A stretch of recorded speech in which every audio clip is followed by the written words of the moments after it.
And welcome to our special here on the First TV, why Donald Trump will win. I believe Donald Trump will become the 47th president of the United States. Well, let me be more precise. I believe Donald Trump will earn more electoral college votes in this upcoming election. Whether the left will ever let him step foot in the Oval Office ever again, that's an entirely different question and a different special. And we will cross that bridge when we get there. Because how could they let Hitler in the White House? Right, The Atlantic the other day ran the story, Trump is speaking like Hitler, Stalin, and Mussolini. It's all combined in one. By the way, that is so lazy. Like, give me a different dictator every now and again, right? It's always Stalin, Hitler, Mussolini. Give me, like, how is Trump like Genghis Khan? You know what I mean? Like, give me, like, how is Trump like Vlad the Impaler? Give me someone interesting. Been doing this for 9 years now, how he's like Hitler, Stalin, and Mussolini. But for that reason, I don't see why they let him in the White House, right? But, again, we'll get to that. Why do I think Trump will win? I got 5 reasons why I think Donald Trump will win. Let's start with voter registration and some polls. And just give me a minute on this. I don't want to spend too much time on polls, but just so you know, Trump's about 5 or 6 points nationally ahead of where he was in the polls 2016 and 2020, where, of course, he won in 2016 and was very, very close in 2020. So either the polls have been corrected since then, and these are accurate numbers, in which case he's still ahead, very close, but still ahead, or the polls still advantage Democrats just as much as they did in 2016 and 2020, in which case Trump wins by a landslide. We'll see. But I think more important than polls is voter registration. In Pennsylvania in particular, it has always been very big Democrat registration advantage. And we have a guest who can give us all the details on this. But just know that Republicans in Pennsylvania overperform voter registration by about 600,000 votes. You with me on that sentence? So so you look at the Democrats, registered Republicans. Republicans tend to, on average, going back to the year 2000, overperform by 600,000 votes. And the Democrats recently had an advantage of 1.2 million registrants. Today, the Democrats have a 300,000 registration lead. That's it. So if Republicans overperform in Pennsylvania, the same that they have in every election, Trump wins Pennsylvania by a landslide. Again, these are big ifs. We don't know. We'll find out real soon. You got to do it. Voters in Pennsylvania actually have to go do the voting. But registration and polls have things looking really good. Okay, let's get to some issues. Second reason why I think Donald Trump is going to win, inflation. I heard a clip of Lara Trump, who we're going to talk to in a minute, on the Breakfast Club the other day. And Charlemagne said, what do you mean inflation is back down to 2%? First of all, it's not, right? Inflation numbers, core inflation, doesn't even include the things that have gone up the most. So they calculate inflation by taking a basket of goods. And there's like hundreds of them. Milk, chicken, T-shirts, postage stamps, a museum admission tickets. There's a whole list. There's 200 things. And they add them all up, and then they say, here's your average basket of goods, and we add it up, compare it to last year, and there's your inflation over time. But core inflation numbers don't include the price of gas or food. So when you hear the core inflation number, it doesn't include the things that we buy the most. But here's the deal with inflation. As they tell you, inflation has gone down. No, prices are still higher than they've ever been by far. If your house has 0 flooding in it, okay, imagine your house has no flooding, right? No inflation. And then the next day you have 5 feet of water in your house, right? The water's up to here. That's bad. But then the next day, it only increases 2%. And then the next day, it only increases by 2% again. And someone will say, oh, look, the flooding in your house is going down. Like, no, it's not. It's still going up. Sure, it's not going from 0 to 5 feet, but it's still going up. The water's still here. Inflation in 2021 went up a ton. And now it's still going up. It's not going up by as much as it was, but it's still up. It's certainly not going down overall. Over these last 3 years, inflation is over 20%. 20%. And we feel that everywhere we go. Everyone does. And it's because Biden and Harris spent trillions and trillions of dollars. Kamala was the tie-breaking vote on the Inflation Reduction Act. You should be punished for that recklessness. And I believe the Democrats will be. Third reason why I think Donald Trump's going to win is inflation. Who would have thought that we would have Venezuelan prison gangs taking over apartment complexes across the United States of America? I believe after the election, we will look back on this exchange as a perfect example of this moment in time. The incidents were limited to a handful of apartment complexes, and the mayor said our dedicated police officers have acted on those concerns. A handful of problems. Only, Martha, do you hear yourself? Only a handful of apartment complexes in America were taken over by Venezuelan gangs, and Donald Trump is the problem and not Kamala Harris's open border. Americans are so fed up with what's going on, and they have every right to be. And I really find this exchange, Martha, sort of interesting because you seem to be more focused with nitpicking everything that Donald Trump has said rather than acknowledging that apartment complexes in the United States of America are being taken over by violent gangs. I worry so much more about that problem than anything else here. We've got to get American communities in a safe space again. And unfortunately, when you let people in by the millions, most of whom are unvetted, most of whom you don't know who they really are, you're going to have problems like this. Kamala Harris, 94 executive orders that undid Donald Trump's successful border policies. We knew this stuff would happen. They bragged about opening the border, and now we have the consequences, and we're living with it. We can do so much better, but frankly, we're not going to do better, Martha, unless Donald Trump calls this stuff out. I'm glad that he did. How many apartment complexes is acceptable for Venezuelan prison gangs to take over? Martha says it's okay as long as it's only a handful. Fourth reason why I think Donald Trump will win is just woke insanity in general. I think the pinnacle of it is this ad from Donald Trump.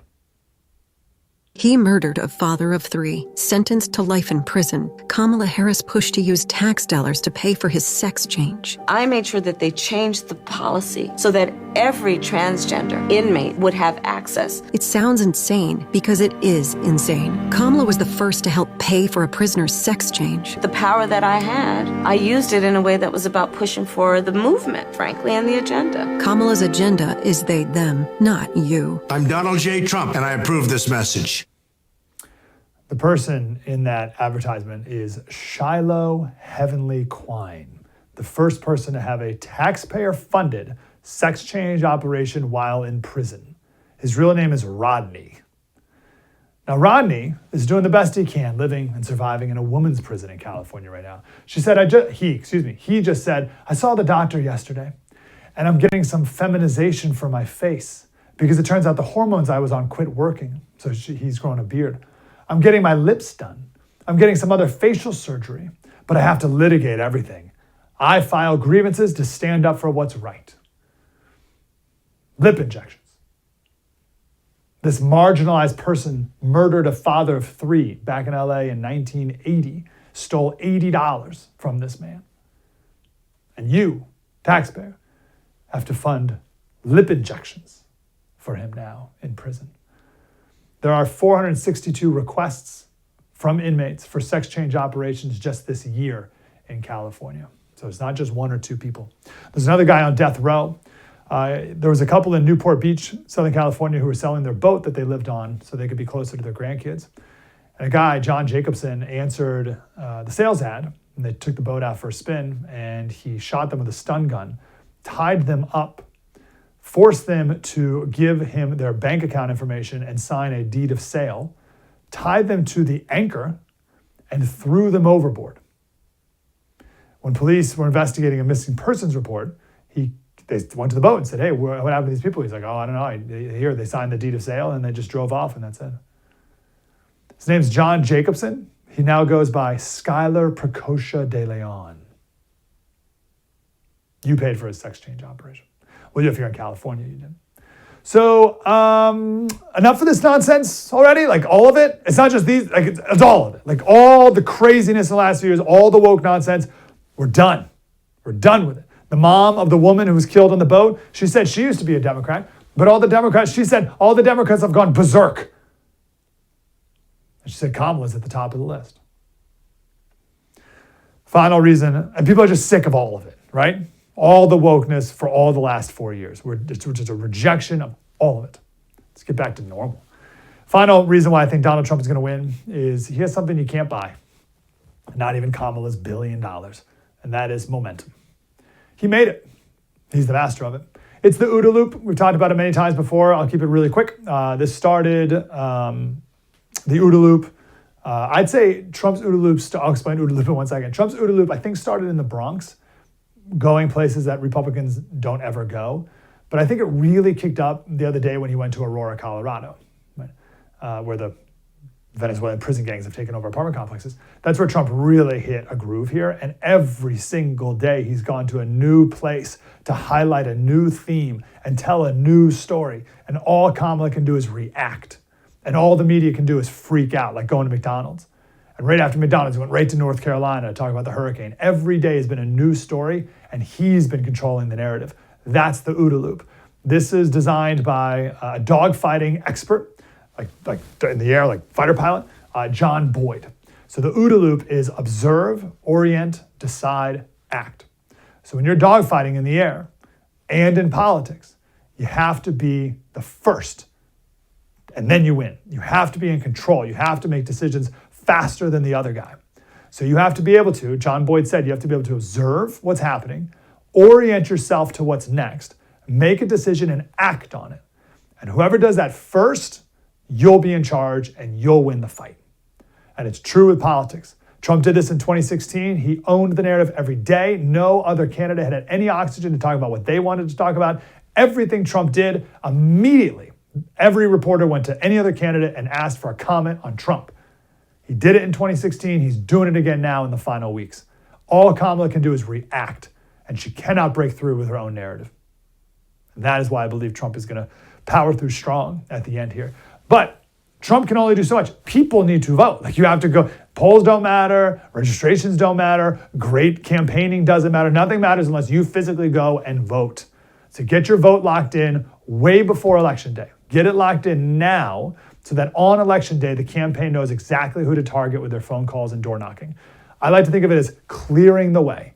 Vote now so you can clear the way so the campaigns can focus on the true person on the fence or low propensity voter or whatever it is. Save the campaign money and energy by voting early. If you vote early, you save the campaign about $88 in get out the vote efforts for someone else. You vote. Let the campaign focus on other people who are more on the fence. We got to beat the Democrats at their own game. And we have to win so overwhelmingly that they can't cheat their way out of it. And we'll face the freak out on November 6th when it comes. I can't wait for it. But right now, the goal is to win by landslide. Lara Trump next, right here, First TV.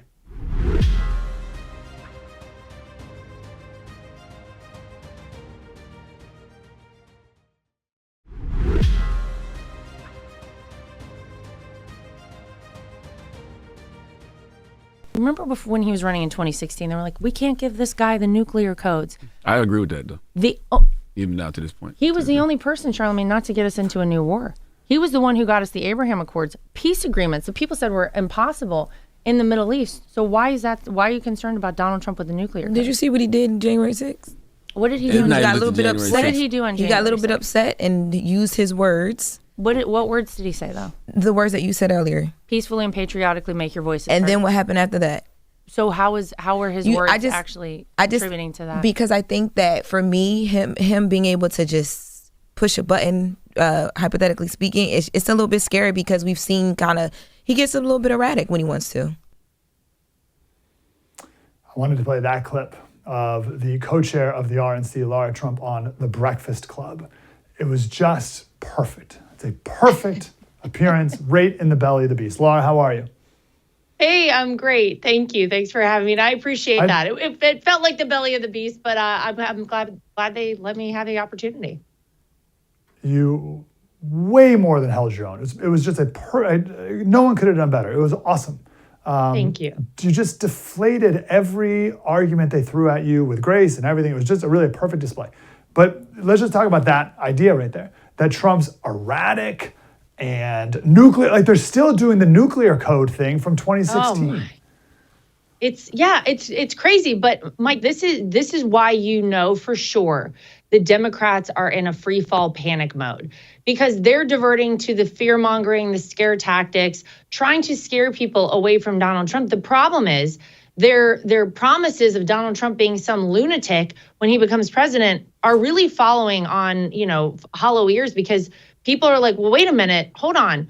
This is the guy who, whenever he was in the White House, as I just said in that clip there, was the first president for 82 years not to get the United States into a new war.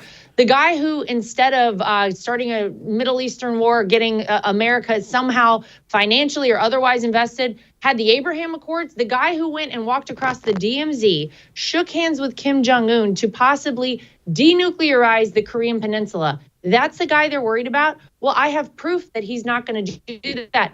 So it's really hard for them right now to make this argument. Clearly they're trying, because clearly they know their candidate is failing, flailing, and losing right now. And that person is Kamala Harris. We mentioned in the opening segment here about Trump going to the Bronx a couple months ago, whenever that was. And how that was, I think, a kind of a turning point moment for the campaign in some ways, and just said a lot about going to places that Republican candidates don't often go. And I think this is true of you appearing on The Breakfast Club as well. Why go into this lion's den that is The Breakfast Club at all? What's the point? Well, listen, I think if you don't ask for someone's vote, you're probably not going to get it, right? And I think that especially when it comes to someone like Donald Trump, there has been so much bad information out there about him. You think about the fact that the constant rhetoric you hear from the left is either the fear mongering I just talked about, or the traditional route they go for Republicans, which is that he's a racist, he's a homophobe, he's this, that, and the other. The thing is, if you go back and look at Donald Trump's history, it wasn't until he came down the golden escalator in Trump Tower as a Republican to run for president that anybody had anything negative to say about Donald Trump. You have to go out there and you have to engage with people. And whether it's me going on The Breakfast Club, or whether it's Donald Trump showing up in places like the Bronx, Chicago, Detroit, Atlanta, places where you're right, Republicans traditionally say, I better not go there. I don't know if those people are going to like me in those big cities. That's a blue area. Donald Trump says, all right, I'm going to show up and I'm going to talk directly to the people, because I want you to know that I am fighting for you too. I am going to work for you too. I'm going to win for you too. And I think that's why you've seen such a shift in a lot of voting demographics that also has the Democrats in a real panic right now. But look, if you don't show up, if you don't ask for people's votes, if you don't try, you're never going to get them. And Donald Trump believes you got to go out there and do it. So you and I are feeling really good about things right now, and that's a wonderful place to be. I think you and I are happy where we are, but I want to make sure I'm not in an echo chamber.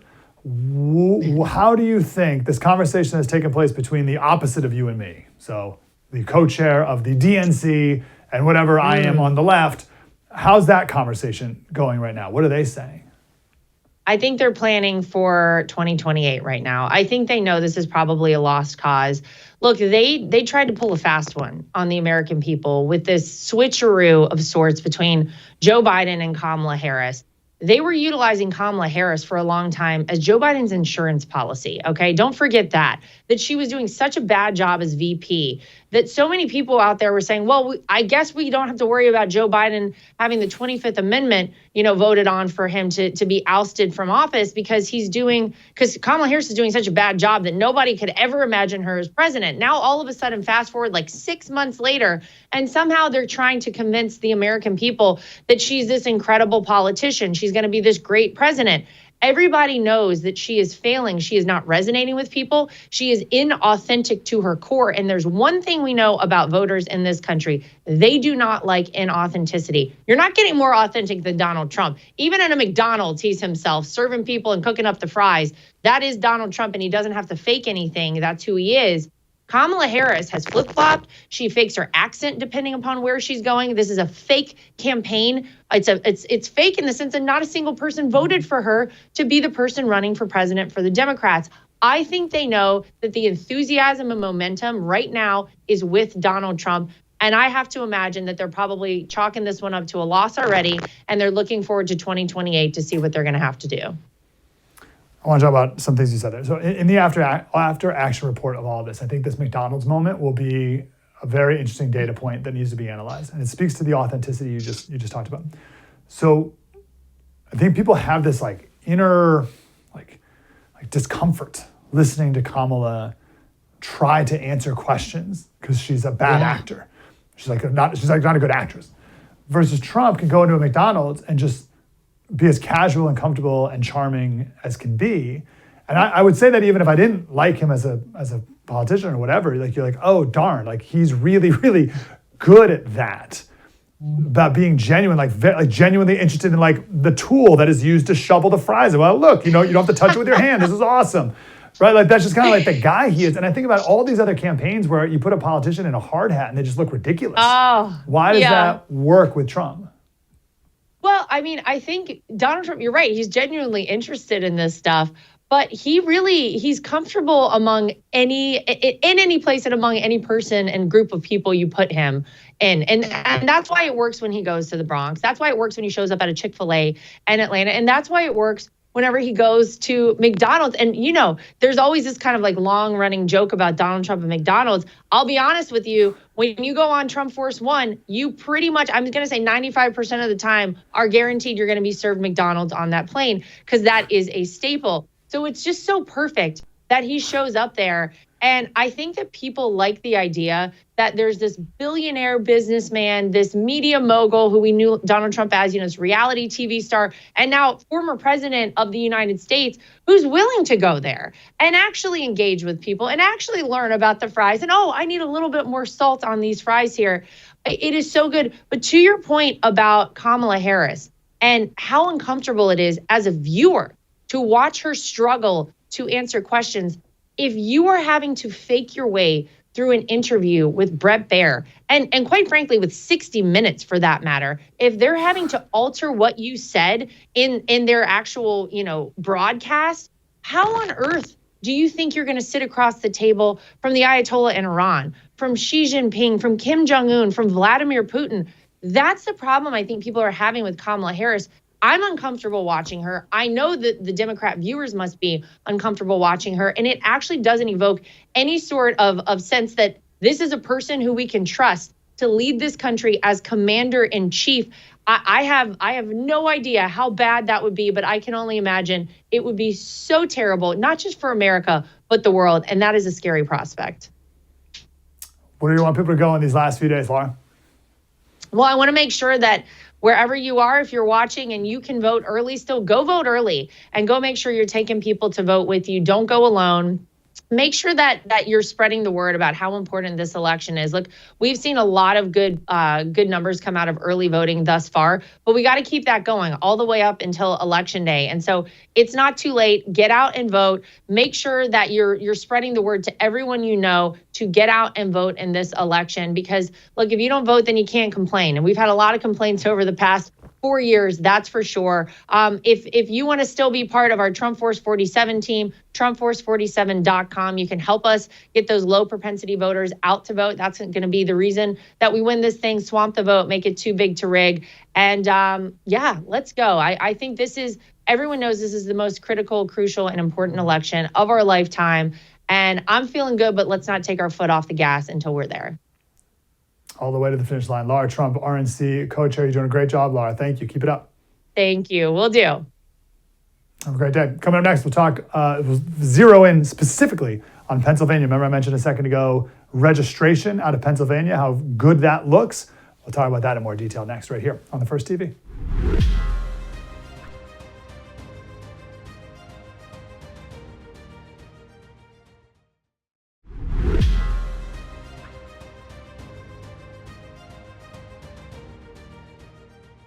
Hey, welcome back to our special Why Donald Trump Will Win. Let's look at some numbers. Let's look at some data. Seth Keshel is here, election analytics expert, Captain K's Corner on the Substack. Seth, how are you, brother?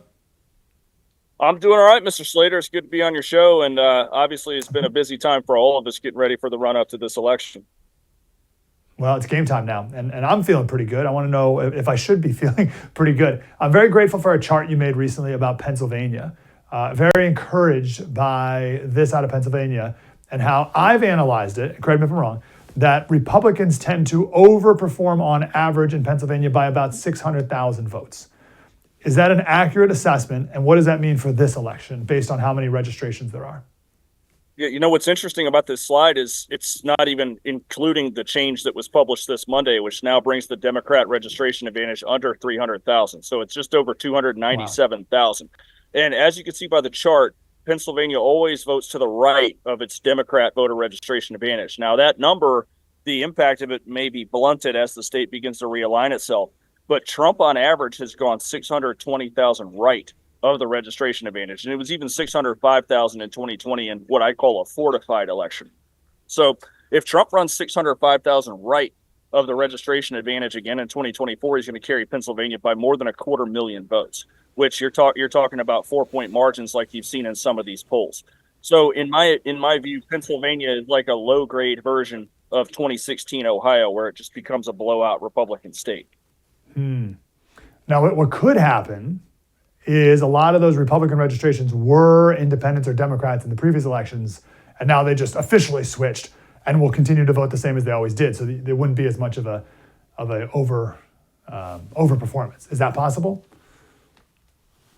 Yep, that is definitely a consideration. And a lot of those Western Pennsylvania counties that have been voting Republican for 2 decades, that growth the margin change has begun to slow a little bit, especially when it comes to the population, where the counties are losing population thanks to the impact of those trade deals. So I think that for the most part, though, when you lay these changes out in the more populated counties out east, they absolutely correlate. So Northampton County, or going back west to Erie County, absolutely have all the makings of counties that are going to flip for Trump, including 2 very big working class counties, Monroe and Lackawanna counties, which are Democrat strongholds. I think both of those have a really good shot of going to Trump.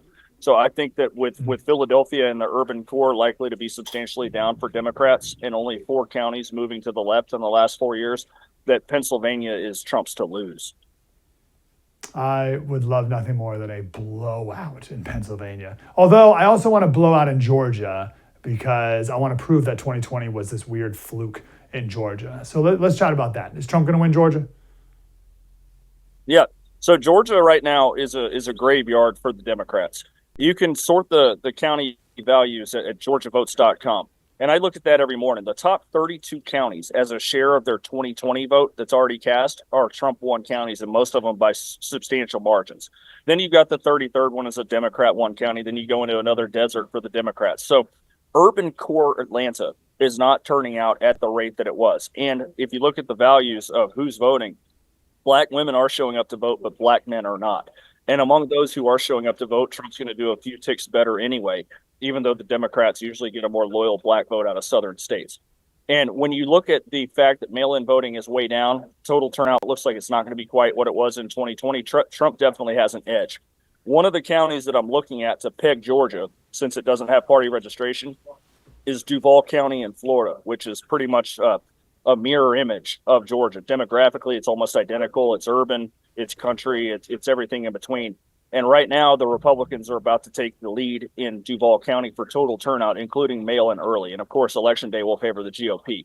Duval and Georgia swing in the same direction and have for 2 decades. So I'm confident that Georgia is looking very good for Donald Trump right now. And North Carolina, Georgia, and Pennsylvania are the shortest path to 270. Yes. I like your Duval County analysis. That's interesting. As we continue to analyze these early voting returns, because this is a new election in this sense that the Republicans are now playing this game and voting out early, how enthused should we be by early vote turnouts of Republicans? Meaning, is this just cannibalizing the election day vote that would have already happened anyway, and now we're just spreading it out early? Or do you think there'll still be a big surge on election day of Republicans too?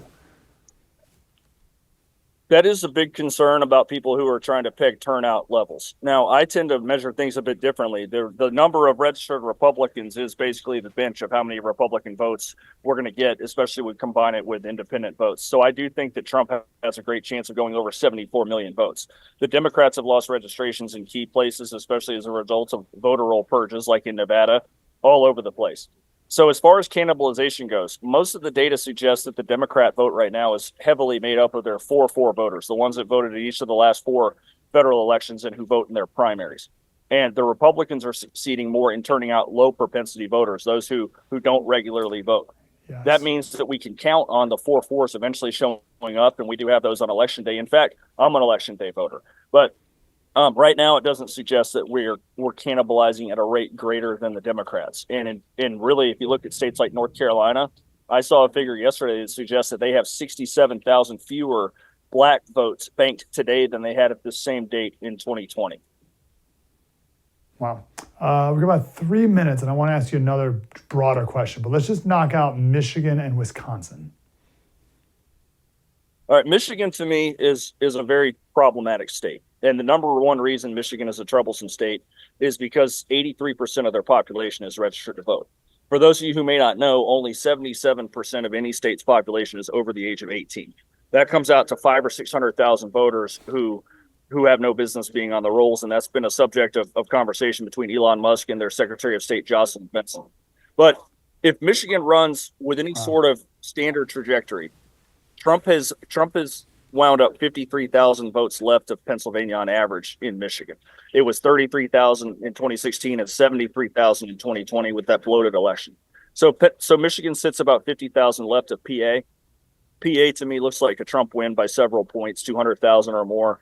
And that should also have gravity in Michigan, especially since there's so many non-white voters that are publicly switching sides and a higher number of white working class voters. But Michigan, of course, is a problematic place, like I mentioned, but I'm not sure that either Josh Shapiro or Gretchen Whitmer is going to be pulling for Harris, given that they're probably favorites for 2028.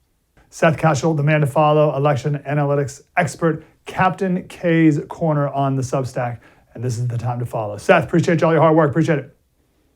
Yeah, thank you so much, guys. Glad to be on. Keep it up. Yeah, man. Coming up next, we'll talk with Million Voices about Christians getting out to vote. It's like half of Christians don't vote. What?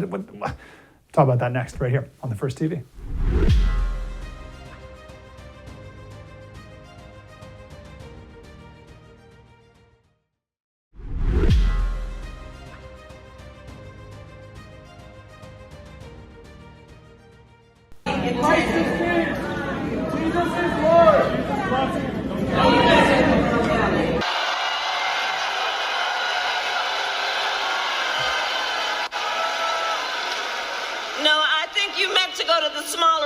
Street.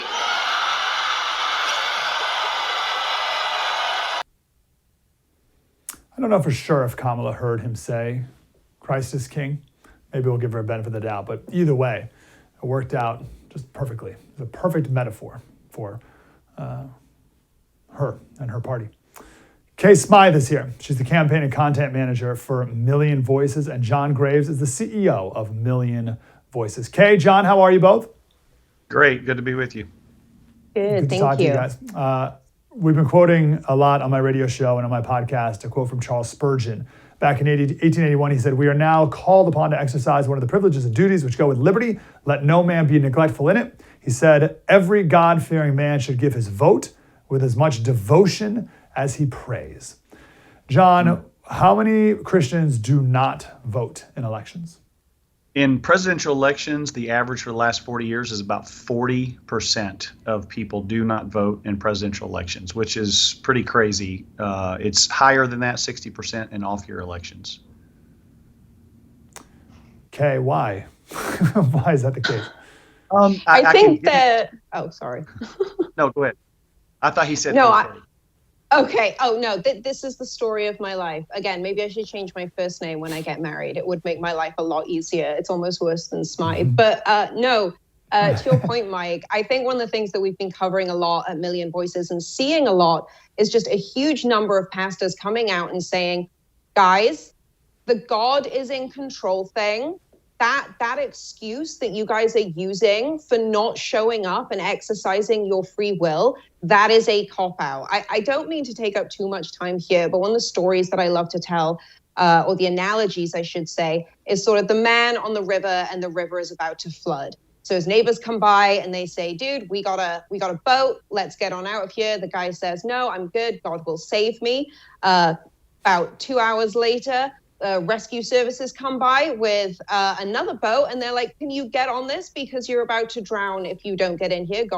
Dude says, no, really not that interested. God will protect me. You're all good. So a short while after that, the guy drowns. And when he gets up to heaven, he says, God, what the heck? like, I thought I was all good. Like, I thought you would protect me. And God stands there and says, I sent you 2 boats.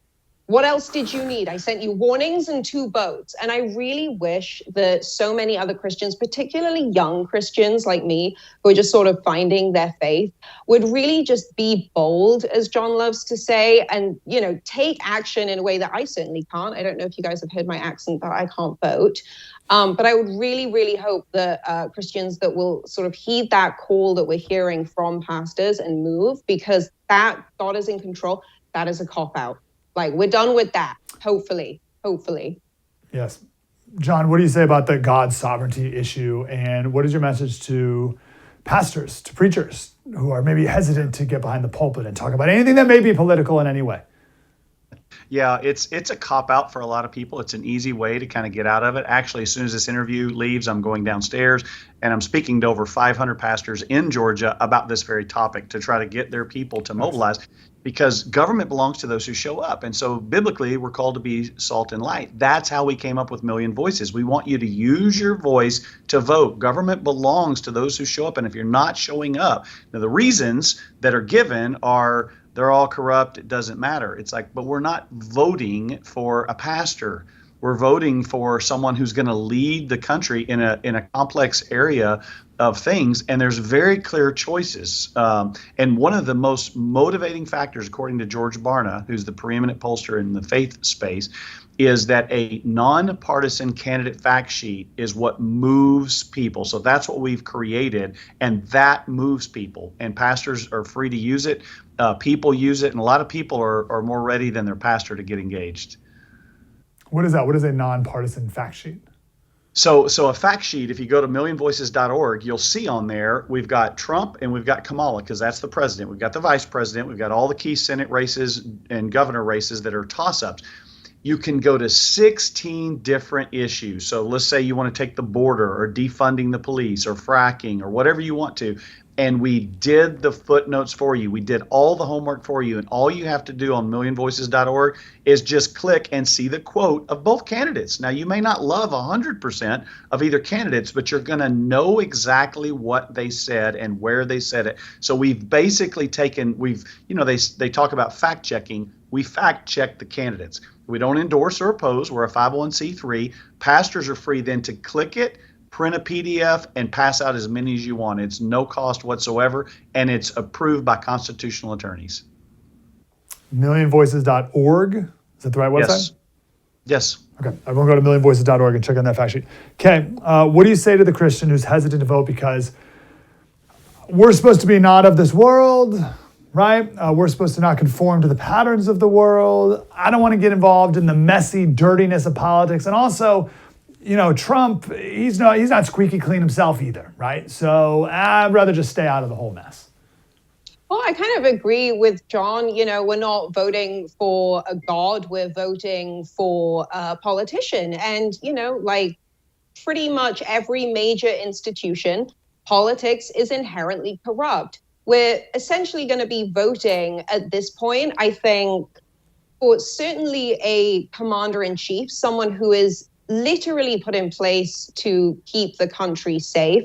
I think we tend to turn politicians into celebrities these days, which is really counterintuitive to picking a leader. I'm like personally I say that, but then you look at either party and I think both parties have actually picked the perfect leaders to represent each of their sort of ideologies.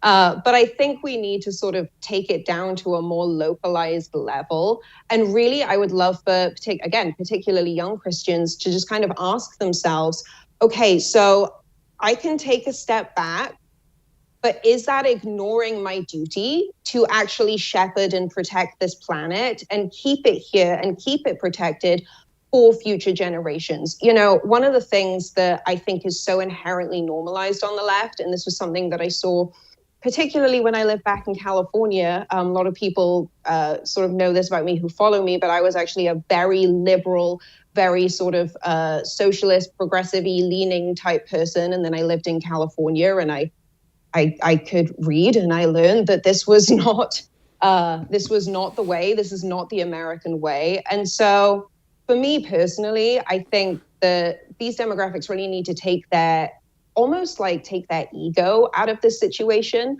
and realize that they have the type of control that can influence everyone's lives, not just their own. So yes, you can sit back and you can kind of say to yourself, no, I don't really want to do anything.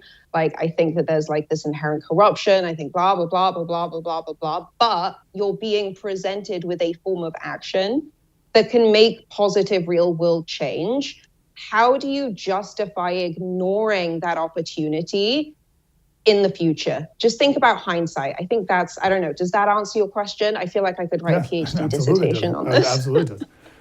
John, my last question, I got about 30 seconds. These preachers, these pastors you're going to be speaking to in just a minute here, a lot of pastors are hesitant to even talk about abortion from the pulpit because they'll be political here. What is your final message of encouragement, not only to the pastors, but again, to the voters, the Christian voter who may be on the sideline? I think it's, again, the same thing. Government belongs to those who show up, and you've got to use your voice. If you don't show up, you're also voting by your silence. Somebody else is going to show up and vote, and if you don't counter that, then you're going to have the wrong person that is against religious freedom, that is against life, that is against biblical marriage, that is for men stealing women's sports, on and on and on it goes. And so I think a lot of people are waking up, and I have a prediction for you. I think Trump is going to struggle more with the white evangelicals because there's more of a fight going on there. I expect that he's going to have a surge with Hispanic people of faith as well as black people of faith. And I think you're going to see that, and it's going to shock a lot of people in 2 weeks. Let's do it. Kay Smythe and John Graves, millionvoices.org to get that fact sheet and all this other information about getting Christians to vote. Millionvoices.org. Kay, John, great to talk to you. Appreciate it. Thank you. Thanks for joining us on our special here, just to speak to Christians, or maybe thinking about not voting or whatnot. This is a good work.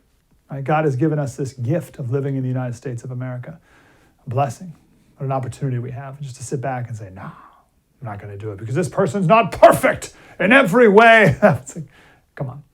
You're voting not just for a person, you're voting for a worldview.